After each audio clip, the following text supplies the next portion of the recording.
On the agenda tonight, we have a follow-up video to the video that I released last week on the Eagles.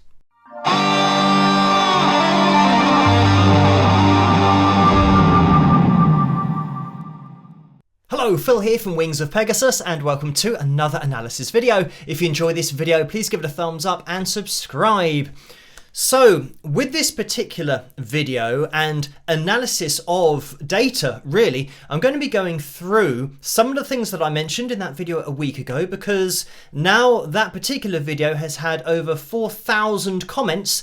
So, having looked through the comments section for the last week, I've got a good idea of what people are thinking, but also how some people that might not have a background in music or production or know a lot about sound, they're making the same kind of comments. And it's great that professionals have been in touch in the comment section as well and are supporting what I'm saying, that what we're listening to is just physically impossible to replicate. And that's another thing about my video. It was just a normal analysis video. So it's just me doing what I do, having been given a video to look at, or in this case, a couple of videos. So what I'm going to be doing in this video is pointing out a few things and addressing a few questions and comments that have come through since last week to help show what I'm talking about and maybe give people a bit more of an appreciation of the detail that I'm going into here.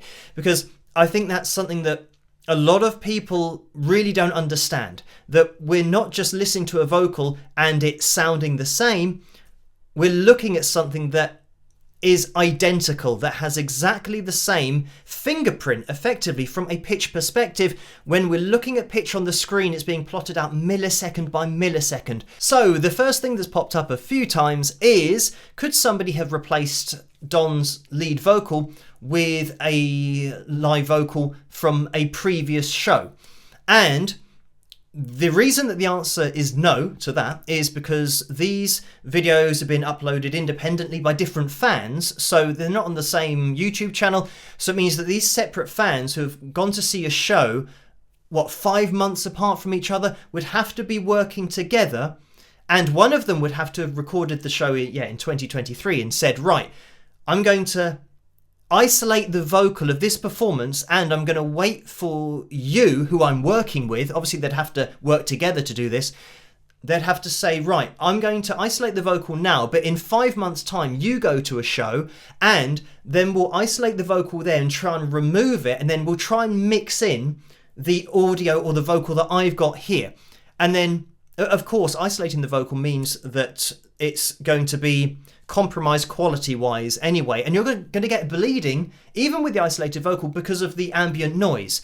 So you'd have the ambient noise of one on the other, or you could try and take out everything from that other performance, but then on the analysis video that we did, you could hear that the crowd noise was different from one performance to the next. But just for the sake of argument, let's say that you've managed to isolate the vocal, even though it's less quality now, and put it over, isolate the other vocal, get rid of that vocal, put the other vocal on, and if you somehow find a way for the ambient noise not to clash with itself, the major problem you're going to have is making it sound like it's part of the same recording. The vocal won't sound the same because it's not put in the same acoustic space as it's been recorded previously. So anyway, that's the answer to that. It is going to be impossible to do that, to take it from one show and then put it on another show. And this is all, taking for granted that this is two people working together. Just for reference as well, since doing the video last week, I've been sent multiple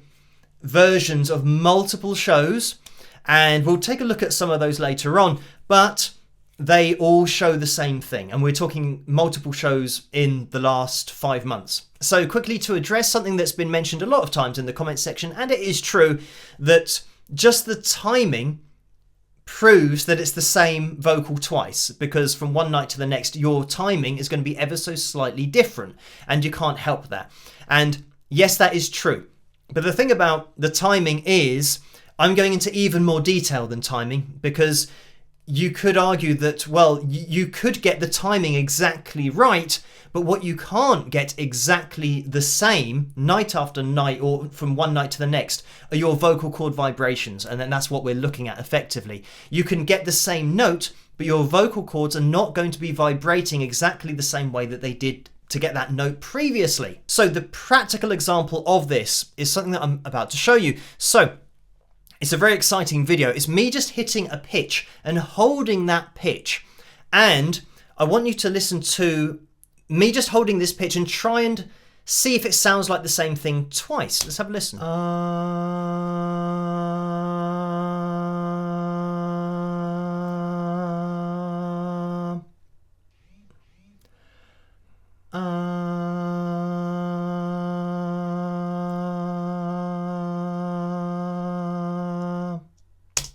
So there was me just holding a note twice.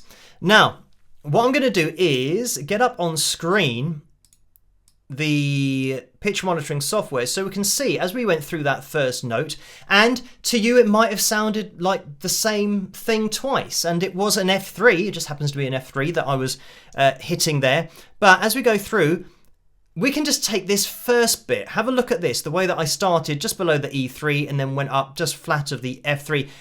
And I don't even need to zoom in for this because it's going to look different, and I know it's going to look different. When I was recording this, I know it's going to look different because you can't replicate the same thing twice when you're looking at it in this detail. Now, look at this the second time that I did it. I actually went up to the F sharp 3. Not that I was trying to, but that's vocal cord vibrations. They do that. They go to different places before they settle on the pitch that you want to hit. So now we're just going to do a quick experiment. I'm going to play me holding this note, and I want you to say whether it's the first or the second version that you just heard. So let's have a listen to it, and you can give your answers.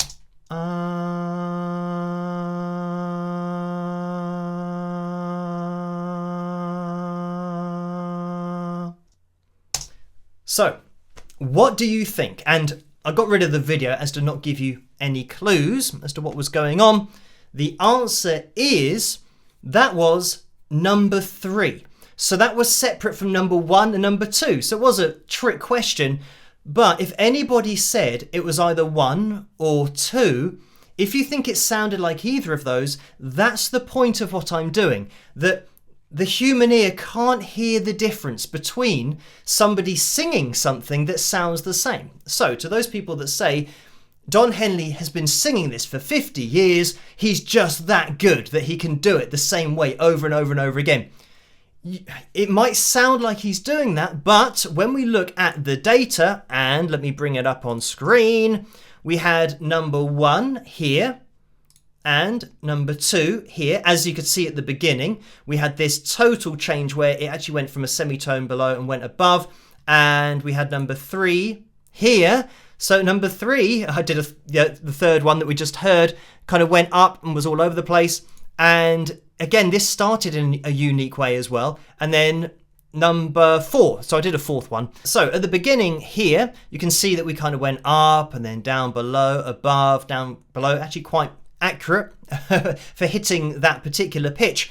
And then on the third time, we didn't even reach the note, let alone go sharp of it. And then we didn't kind of get up to pitch until kind of here. And then we went below, and then we got on pitch at about this time.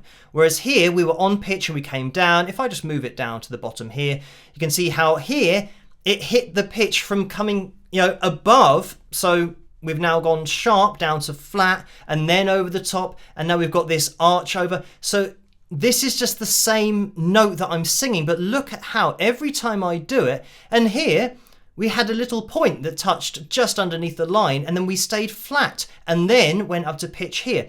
So we can't hear the difference, but look at how different each of these vocals were when you look at it in this kind of detail. And when you start looking at the waves, you'll see that the same things don't do the same things from one vocal to the next.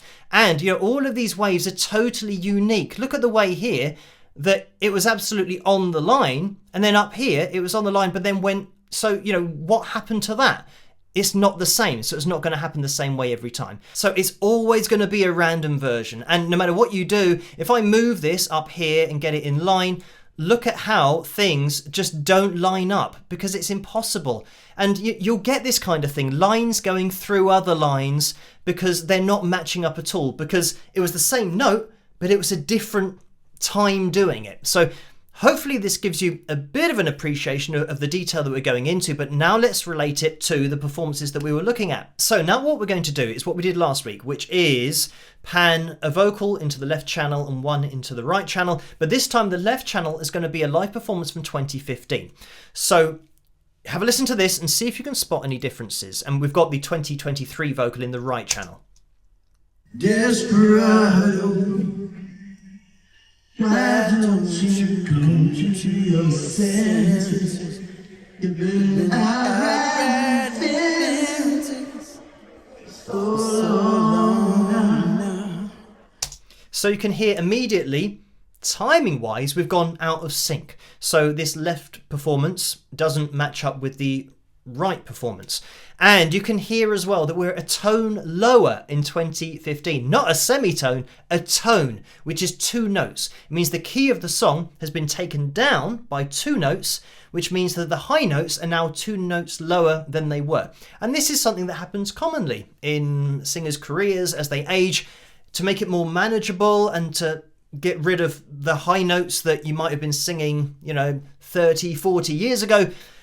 I've never seen somebody take down the key of a song and then 9 years later raise it up by a tone again. So even that, you'd say, well, that doesn't quite stack up. Just from a vocal perspective, as a vocalist and understanding how the voice works and how you can lose range with age. So just to highlight the point, I'm going to allow the 2023 and the 2024 vocal to play at the same time. Oh, you're a hard one. I know that you got your reasons. And with this, I can literally jump anywhere. On your team, but you only want the ones. Obviously, the ambient noise is different. You can hear some shouts going on in the left channel. So these are the 2 separate performances. I can jump anywhere and they are going to match up perfectly. Your prison is walking through this world all alone. So yeah, it doesn't matter where I go here.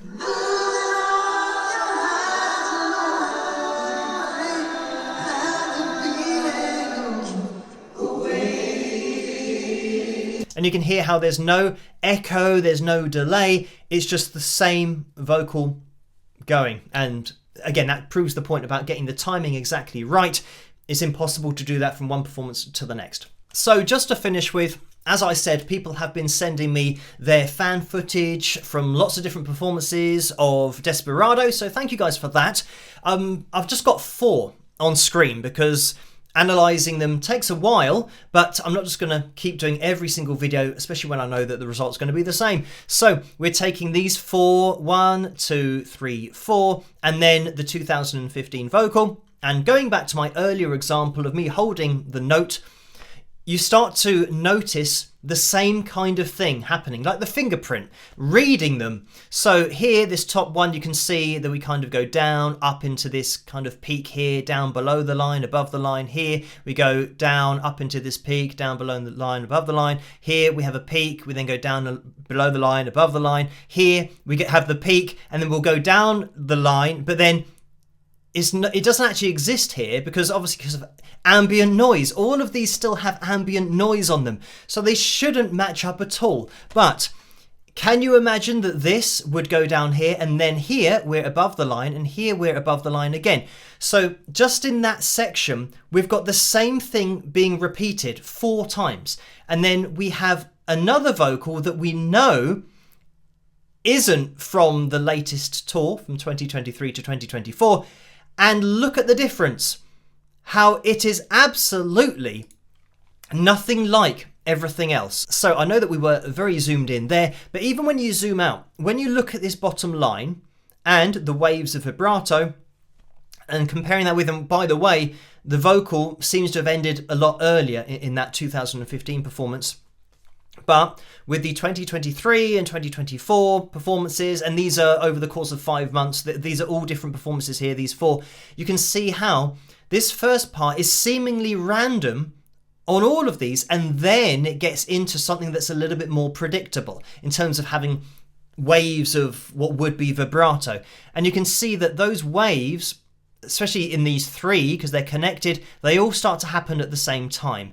And they're replicating each other from this one to this one to this one. And with this one, you can see that it is pretty much going to be the same thing. And what I can do is just move it up a little bit if I can choose the right one. So if I just move this here. So there you go. So you can see that now that we're actually zoomed out, how that matches up. And I'll just move it back down again to where it was. So yeah, this is it.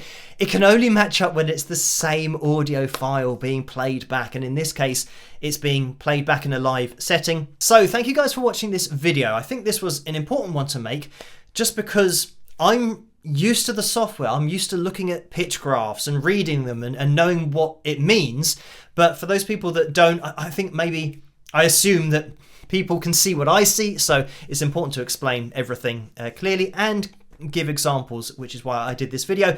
Thank you as well to all of you guys who have commented and all of the support from the professional side of things, from producers and people who have worked with live shows for a long time and know about vocals and pitch monitoring software, but just sound waves and the detail that we are looking at things in. Everything that's to do with an opinion and what you do with this data or what you think about this data isn't really anything that I'm going to be getting involved with. I'm just pointing out exactly what's going on with a particular performance or a particular vocal, which is what I do on my channel. All that's left for me to say is, if you did enjoy this video, please give it a thumbs up and subscribe. As always, let me know what you guys think in the comments section. Keep those suggestions and requests coming for future videos, and I'll catch you guys at the next one. Rock!